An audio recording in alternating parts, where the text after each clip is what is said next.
ஆண்டவர் இயேசு கிறிஸ்துவில் அன்பு நிறைந்த சகோதரர்களே, சகோதரிகளே, நம்முடைய ஞானத்தந்தை தூய சவேரியாருடைய அன்பிலும் அரவணைப்பிலும் வாழ்ந்து வருகிற அன்பு நிறைந்த பிள்ளைகளே, உங்கள் அனைவருக்கும் இயேசுவின் இனிய நாமத்தில் அன்பு கலந்த வணக்கத்தையும் வாழ்த்துக்களையும் தெரிவித்துக் கொள்ளுகிறேன். ஆண்டின் பொதுக்காலம் 14வது ஞாயிற்றுக்கிழமை வழிபாட்டை சிறப்பித்து கொண்டாடுவதற்காக, அவருடைய அருளில் வாழ்வதற்காக வரம் கேட்டு ஜெபிக்க நாம் இங்கே ஒரே குடும்பமாக கூடியிருக்கிறோம். ஆண்டவர் எத்துணை இனியவர் என்பதை சுவைத்து பாருங்கள் என்று இறைவாக்கு ஆண்டவருடைய அன்பை அருளை சுவைக்க நமக்கு அழைப்பு தருகின்றன. அன்பார்ந்தவர்களே, இன்றைக்கு நாம் வாசிக்க கேட்ட இந்த இறைவார்த்தை பகுதிகள் நம்மை ஆழமாக சிந்திக்க ஒரு அழைப்பினை தருகின்றன. எல்லா இடங்களிலும் அறியப்பட்டிருக்கக்கூடிய, எல்லா மனிதரும் அறிந்திருக்கக்கூடிய ஒரு வசன பகுதி இந்த நாளினுடைய நற்செய்தி பகுதி. பெரும் சுமை சுமந்து சோர்ந்திருப்பவர்களே, எல்லாரும் என்னிட வாருங்கள், நான் உங்களுக்கு இளைப்பாறுதல் தருவேன் என்பதுதான் அந்த பகுதியாக நாம் இந்த நாளில் வாசிக்க கேட்டோம். அன்பார்ந்தவர்களே, சில நாட்களுக்கு முன்பாக நான் என்னுடைய பழைய பங்கில் ஒரு நிகழ்வுக்காக சென்றிருந்தேன். அப்போது அது ஒரு கிராமத்து பங்கு. அங்கே இருக்கக்கூடிய மக்களை சந்தித்து அவர்களோடு பேசிவிட்டு நான் வந்து கொண்டே இருந்தேன். ஒரு தெருவில் வந்து கொண்டிருக்கிற போது என்னை பார்த்ததும் ஒரு அம்மா வேகமாக நடந்து வந்தார்கள். அவர்களுடைய இடுப்பில் ஒரு குடம் இருந்தது. அந்த குடத்தை வைத்து கொண்டே வந்தவர்கள் பேசிக்கொண்டே இருந்தார்கள். ரொம்ப நாளைக்கு அப்புறம் பார்த்ததுனால, ஃபாதர் எப்படி இருக்கிறீங்க, உங்களுடைய பணிகள் எப்படி இருக்குது, எல்லாத்தையும் கேட்டுக்கிட்டு இருந்தாங்க. நானும் அவங்களுடைய குடும்பத்தையெல்லாம் பற்றி பேசிக்கிட்டு இருக்கிற போது கொஞ்ச நேரம் கழித்து தான் நானே கவனித்தேன். அந்த அம்மாவை பார்த்து கேட்டேன், அம்மா இந்த குடத்தை இறக்கி வச்சுட்டு பேசலாமுலா அப்படின்னு கேட்டேன். ஐயோ, உங்களை பார்த்த மாத்திரத்தில் குடத்தை இடுப்பில் வச்சதே மறந்து போச்சு ஃபாதர் அப்படின்னு சொன்னாங்க. எனக்கு ரொம்ப ஆச்சரியமாக இருக்கிறது. கிறிஸ்துவிலே அன்பார்ந்தவர்களே, சில நேரங்களில் நம்ம ஒரு சுமையை சுமக்கிறோம்னே தெரியாமல் சுமந்துக்கிட்டே இருப்போம். நம்முடைய வாழ்க்கையில் சுமைகளே இல்லை என்று சொல்வதற்கு இல்லை. எல்லாருடைய வாழ்க்கையிலும் காலை தொடங்கி இரவு முடிவதற்கு முன்பாக ஏதாவது ஒரு சுமை நம்மை அழுத்தி கொண்டே தான் இருக்கிறது. ஆகவேதான் சுமைகள் இல்லாத வாழ்க்கை இல்லை என்பதை நாம் பார்க்கிறோம். உலகில் வாழுகிற எல்லா மனிதர்களும் ஏதாவது ஒரு சுமையை சுமந்து கொண்டிருக்கிறோம். எப்படி என்றால், சிலருக்கு பணச்சுமை இருக்கிறது, குடும்ப சுமை இருக்கிறது, நோய் சுமையாக இருக்கிறது, கடன் சுமையாக இருக்கிறது, நாளையை பற்றிய கவலை சுமையாக இருக்கிறது, பிள்ளைகளை பற்றிய கவலை சுமையாக இருக்கிறது, இன்னும் பாவத்தினுடைய சுமைகள், துரோகத்தினால் ஏற்பட்ட சுமைகள், ஏமாற்றத்தினால் ஏற்பட்ட சுமைகள், இப்படி எல்லா இடங்களிலும் மனிதனுடைய வாழ்க்கையில் ஏதாவது ஒரு சுமை இருந்து கொண்டே இருப்பதை நாம் நம்முடைய வாழ்க்கையிலும் கூட அனுபவித்து கொண்டிருக்கிறோம். அன்பார்ந்தவர்களே, சிலரை பார்க்கிற போது வெளியே பார்த்தவுடன் அவர்கள் சிரிக்கிறார்கள், மகிழ்ச்சியாக இருக்கிறார்கள். ஆனால் உள்ளுக்குள் ஏதோ ஒரு பாரத்தை, ஏதோ ஒரு சுமையை சுமந்து கொண்டுதான் பயணிப்பதை நாம் பார்க்கிறோம். கொஞ்சம் ஆழமாக உட்கார்ந்து யோசித்தோம் என்று சொன்னால், ஆம், என்னுடைய வாழ்க்கையிலும் இப்படி ஏதோ ஒரு பாரம், ஏதோ ஒரு அழுத்தம், ஏதோ ஒரு சுமை இருந்து கொண்டே இருக்கிறது என்று எல்லோரும் சொல்வதை பார்க்கிறோம். இப்படிப்பட்ட ஒரு சூழ்நிலையில் தான் ஆண்டவர் இயேசு கிறிஸ்து நற்செய்தியிலே, சுமை சுமந்து சோர்ந்திருப்பவர்களே, எல்லாரும் என்னிடம் வாருங்கள், நான் உங்களுக்கு இளைப்பாறுதல் தருவேன் என்று ஆண்டவர் நமக்கு அழைப்பு தருகிறார். அன்பார்ந்தவர்களே, நம்முடைய வாழ்க்கையில் நம்முடைய சுமைகளை எங்காவது ஒரு இடத்தில் இறக்கி வைக்கவே எல்லோரும் விரும்புகிறோம். யாராவது நான் சுமைகளோடு வாழ வேண்டும் என்று விரும்புகிறோமா, அல்லது இந்த சுமையை தூக்கி சுமப்பதில் எனக்கு சந்தோஷமாக இருக்கிறது என்று சொல்லுகிறோமா? எல்லோருமே ஏதாவது ஒரு வகையில் நம்முடைய சுமையை கொஞ்சம் இறக்கி வைத்தால் நன்றாக இருக்கும், கொஞ்சம் பெருமூச்சு விட்டால் நன்றாக இருக்கும், கொஞ்சம் மனம் அமைதி கொண்டால் நன்றாக இருக்கும் என்றுதான் எல்லாருடைய உள்ளத்திலும் நினைத்து கொண்டிருக்கிறோம். அன்பார்ந்தவர்களே, அப்படி நினைக்கிற போது இந்த வாழ்க்கையினுடைய சுமைகளை எப்படி இறக்கி வைப்பது? சிலர் என்ன சொல்லுகிறோம், என் பிள்ளைக்கு இதை படிக்கிறதுக்கு ஒரு நல்ல இடத்துல ஒரு நல்ல கல்லூரியில் இடம் கிடச்சிடுச்சுன்னா போதும், என் பாரமே குறைஞ்சி போச்சு அப்படி சொல்லுவாங்க. இன்னும் ஒரு சிலர் சொல்லுவாங்க, என் பிள்ளைக்கு நல்ல வேலை கிடச்சிட்டுனா போதும் ஃபாதர், அப்படியே சுமையெல்லாம் குறைஞ்சி போச்சு அப்படின்னு சொல்லுவாங்க. இன்னும் ஒரு சிலர் சொல்லுவாங்க, இந்த கல்யாண காரியம் மட்டும் கூடி வந்துடுதுன்னு சொன்னால் எல்லாமே முடிஞ்சிச்சு, அவ்வளோதான், என் பாரமே குறைஞ்சி போச்சு அப்படின்னு சொல்லுவாங்க. இன்னும் ஒரு சிலர் சொல்லுவது உண்டு, நல்ல ஒரு வீடு கட்டிட்டோம்னு சொன்னால் அவ்வளோதான், எல்லா பாரம் முடிஞ்சு போச்சு ஃபாதர், அதுக்கப்புறம் ஆண்டவரே கதி கடவுளே கதின்னு நான் மாட்டு கோயில் குளத்துக்கு வந்துக்கிட்டே உட்காந்துருப்பேன் அப்படின்னு சொல்லுவாங்க. இன்னும் ஒரு சிலர் அதை தாண்டி போய்கிட்டே இருக்கும். என்ன சொல்லுவாங்கன்னு சொன்னால், ஒரு குழந்தை மட்டும் என் பேத்தியாளுக்கு மட்டும் பிறந்துட்டான்னு வச்சுக்கோங்களேன், அவ்வளோதான், வேறு என்ன இருக்குது, எனக்கு வாழ்க்கையில் எல்லாத்தையும் அனுபவிச்சாச்சு. வயசு என்னாச்சு, 70-75 வயசு ஆயிடுச்சு. ஆனால் வாழ்க்கையில் 75 வயசுக்கு பிறகு தான் நமக்கு என்ன சொல்கிறோம், நம்முடைய வாழ்க்கையில் ஒரு சுமை குறைந்தது போல இருப்பது போல நினைக்கிறோம். அன்பார்ந்தவர்களே, சுமை குறைந்து விடுகிறதா? சுமை போய் விடுகிறதா? ஒரு சுமை இறக்கி வைக்கிற போது இன்னொரு சுமை வந்து விடுகிறது. ஒரு வேதனையை நாம் இறக்கி வைக்கிற போது இன்னொரு வேதனை வந்து விடுகிறது. ஒரு கவலையை நாம் இறக்கி வைக்கிற போது இன்னொரு கவலை வந்து நம்மை விழத்தாட்டி விடுகிறது.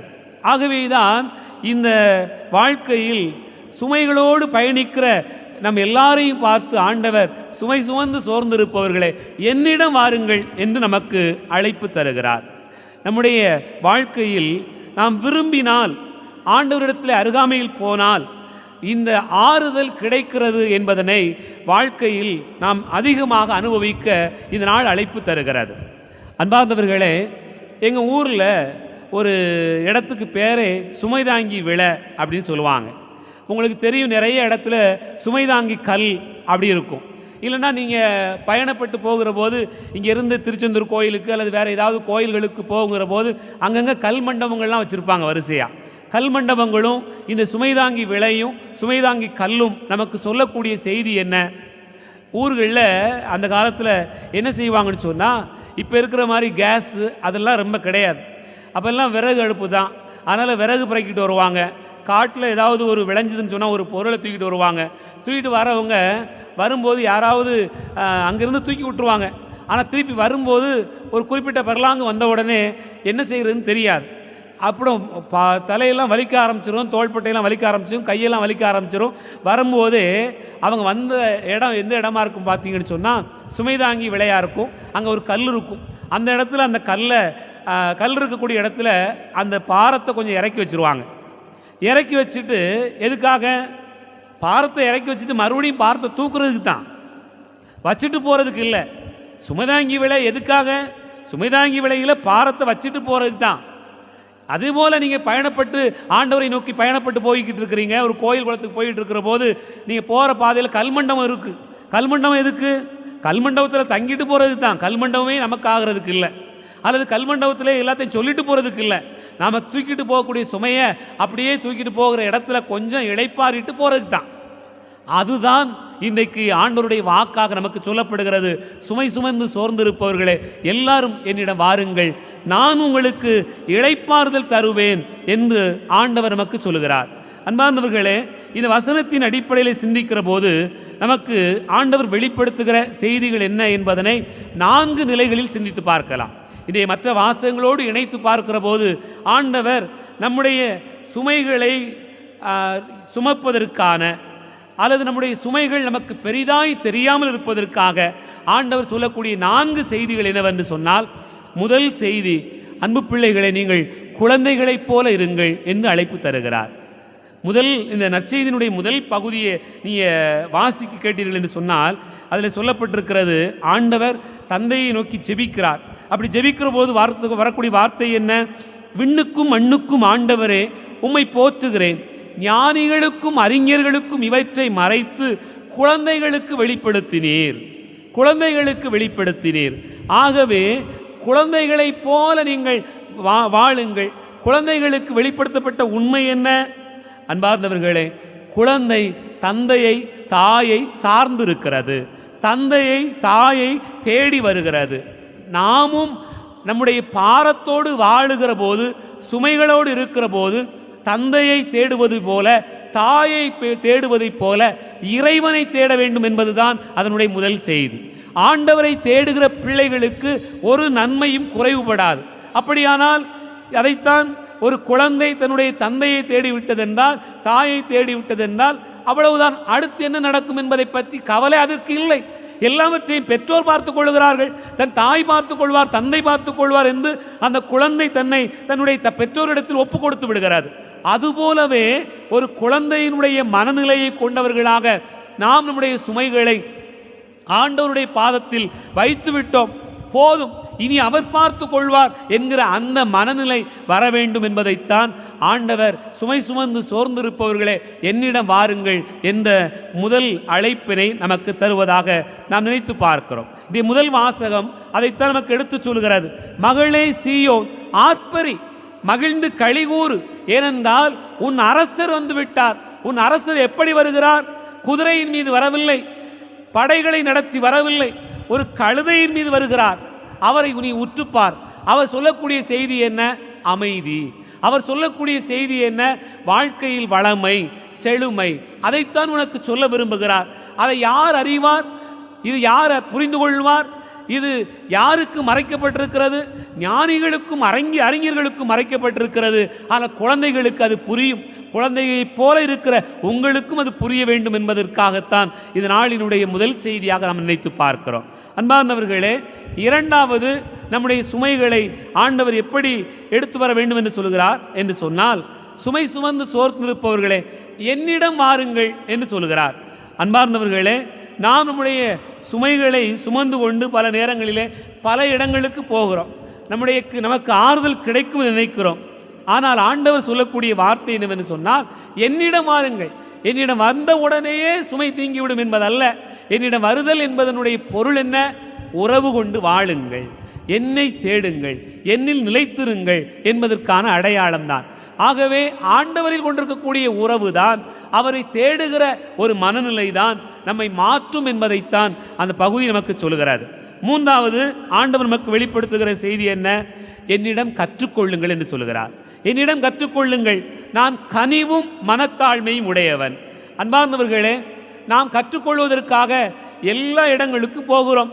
ஒன்றை தெரிந்து கொள்வதற்காக கல்லூரி, படிப்பு அல்லது வேலைக்கு, இப்படி எங்கேயாவது போய்கொண்டு இருக்கிறோம். ஆனால் ஆண்டவருடைய வாக்கு சொல்கிறது, அதை எல்லாவற்றையும் தாண்டிய மனச்சுமையை இறக்குவதற்கு, பாரத்தை இறக்குவதற்கு உங்களுக்கு நான் கொடுக்கக்கூடிய அழைப்பே கனிவும் மனத்தாழ்மையும். இதை கற்றுக்கொள்ளுங்கள். அதைத்தான் இரண்டாவது வாசகத்தில் தூய பவுலடியார் ரோமையருக்கு எழுதுகிற திருமுகத்தில் மிக அழகாக சொல்கிறார். ஆவிக்குரிய இயல்பில் வாழுங்கள், ஊர் இயல்பின்படி வாழாதீர்கள். ஆவிக்குரிய இயல்பு என்பது என்ன? கனிவு, மனத்தாழ்மை. இந்த இரண்டும் நம்முடைய வாழ்க்கையை மாற்றுகிறது. அது நம்மை சுமையில்லாமல் மாற்றுகிறது. கனிவுடையவர்கள் என்ன செய்வார்கள்? மிக எளிமையாக எவ்வளவு பெரிய பாரத்தையும் அதை தாங்கிக் கொள்வார்கள். என்னை அவங்க அவ்வளவான பேசிட்டாங்க, என்னை இவ்வளவான திட்டாங்க, என்னுடைய வாழ்க்கையில் பெரிய பாரமாகி போச்சு. ஆனால் கனிவு என்ன செய்யும்னு சொன்னால், அதை தாங்கிக் கொள்ளுகிறது, அதை பொறுத்து கொள்ளுகிறது. இது போதும் என்று கூட அதை ஏற்றுக்கொள்ளுகிறது. தாழ்ச்சி என்ன சொல்கிறது? மீண்டும் மீண்டும் எனக்கே இந்த வேலையை கொடுத்துக்கிட்டு இருக்கீங்களே, நானே தான் செய்யணுமா? இந்த வீட்டில் வேற யாருமே கிடையாதா? தாழ்ச்சி என்ன செய்கிறது என்று சொன்னால், இந்த வேலையை நான் செய்யாமல் வேறு யார் செய்ய முடியும்? இந்த வேலையை நான் செய்தால் என் மகன், என் மகள், என் கணவர் மகிழ்ந்திருப்பார் என்று ஏற்றுக்கொள்கிறார். இது ஆவிக்குரிய இயல்பு. மனிதனுக்குரிய இயல்பில் இதை புரிந்து கொள்ள முடியாது. மனிதனுக்குரிய இயல்பில் இதை சொன்னால், நீ ஏன் அப்படி இருக்கணும், நீ ஏன் அப்படி இருக்கணும், நீ பார்த்துருந்துக்கோ, கவனமாக இருந்துக்கோ என்று உலகம் சொல்லும். ஆனால் ஆவிக்குரிய இயல்பு அப்படி சொல்லாது. நீங்கள் கனிவோடு இருங்கள், தாழ்ச்சியோடு இருங்கள் என்று சொல்லும். அதைத்தான் ஆண்டவர் என்னிடம் கற்றுக்கொள்ளுங்கள், நான் கனிவும் மனத்தாழ்மையும் உடையவன் என்று சொல்கிறார். நான்காவது, இந்த நாளினுடைய இறைவார்த்தை நமக்கு மிக ஆழமாக சொல்கிறது. அன்பார்ந்தவர்களே, என் நுகத்தை உங்கள் மேல் ஏற்றுக்கொள்ளுங்கள். நுகம் என்பது என்ன? நுகத்தடி என்பது என்ன? சுமையான ஒரு நோக்கால். ஒரு மாடு வண்டி இழுக்கிறது என்று சொன்னால் அதற்கு ஊழால் போடப்படுகிற அந்த நோக்கால், நுகத்தடிக்கு பேர் தான் நுகம் என்று பொருள்படுகிறது. இந்த நுகத்தை இழுக்கிற போது நீங்கள் பார்க்கிறீர்கள், இரண்டு மாடுகளும் சரிசமமாக இருக்கிறது. சில நேரங்களில் பார்த்தோம் என்று சொன்னால் ஒரே ஒரு மாடு மட்டும்தான் அதிக சுமையை சுமக்கிறது, இன்னொரு மாடு சும்மா அப்படியே துணைக்கு போகிறது. அது வலுவிழந்த மாடாக இருந்தாலும் வலுவான இருக்கக்கூடிய இந்த மாடு மற்ற மாட்டினுடைய சுமையையும் சேர்ந்து சுமக்கிறார். ஆண்டவர் சொல்கிறார், என் நுகத்தை ஏற்றுக்கொள்ளுங்கள், இங்க வாங்க, நான் பார்த்துக்கிறேன், பெரிய சுமையை நான் சுமக்கிறேன், சின்ன சுமையை உனக்கு தருகிறேன். பெரிய பாரத்தை நீ என்னிடத்தில் கொடுத்து விடு, ஒரு சிறிய பாரத்தை நான் உனக்கு தருகிறேன் என்றுதான் ஆண்டவர் சொல்கிறார். இறைவாக்குகளிலே நாம் வாசிக்க கேட்கிறோம். அரசராகமம் முதல் புத்தகம் 19வது அதிகாரம் 4வது வசனத்திலே எலியா இறைவாக்கினர் ஈசபேல் ஆகாபு அரசன் அரசியால் துரத்தப்பட்டு ஓடுகிறார். ஓடி எங்கேயாவது ஒளிந்து கொள்ளலாம் நினைக்கிறார். அப்படி ஒளிந்து கொள்ளலாம் என்று நினைக்கிற ஒரு இடத்திலே, ஆண்டவரே, நான் இனி வாழவே முடியாது, வாழ விரும்பவில்லை, நான் சாகப் போகிறேன், உம்முடைய வார்த்தையை அறிவித்துவிட்டு நான் வாழ்வதால் என்ன பயன் என்று சொல்லிக்கொண்டு ஆண்டவரிடத்தில் புலம்புகிற போது ஆண்டவர் அவருடைய சுமையை இறக்கித்தான் வைக்கிறார், அன்னி சுமை இல்லாமலாக்கவில்லை. சுமை இல்லாமலாக்கவில்லை. ஆண்டவர் சொல்கிறார், இந்த அருக்கு தண்ணி, இந்த அருக்கு அப்பம், இதை எடுத்து சாப்பிடு, சாப்பிட்டு அடுத்து புறப்படு, நற்செய்தி அறிவிப்பதற்காக போ. அதுதான் ஆண்டவருடைய அழைப்பு. அன்பார்ந்தவர்களே, என் நுகத்தை ஏற்றுக்கொள்ளுங்கள், என் நுகத்தை ஏற்றுக்கொள்ளுங்கள், நான் தருகிற சுமையை ஏற்றுக்கொள்ளுங்கள். நீங்கள் ஏற்றுக்கொள்கிற போது அந்த சுமையில் பெரும்பகுதியை சுமப்பதற்கு நான் இருக்கிறேன், நான் பார்த்து கொள்வேன். அதுதான் ஆண்டவர் தருகிற கடைசி அழைப்பாகவும் இந்த நாளினுடைய நற்செய்தி நமக்கு சொல்கிறார். நினைத்து பாருங்கள், ஆண்டவர் பேதுருவை அழைக்கிற போது அவர் மறுதலிக்கிறார். அவரை ஒவ்வொரு முறையும் ஏதாவது ஒன்றை சொல்லி பேசுகிறார். ஆனால் கடைசியாக இயேசு உயிர்த்தெழுந்த பிறகு சீடர்களுக்கெல்லாம் தோன்றியிருக்கக்கூடிய அந்த காட்சியிலே அவர் பேதுருவுக்கு சொல்லக்கூடிய அழைப்பு என்ன?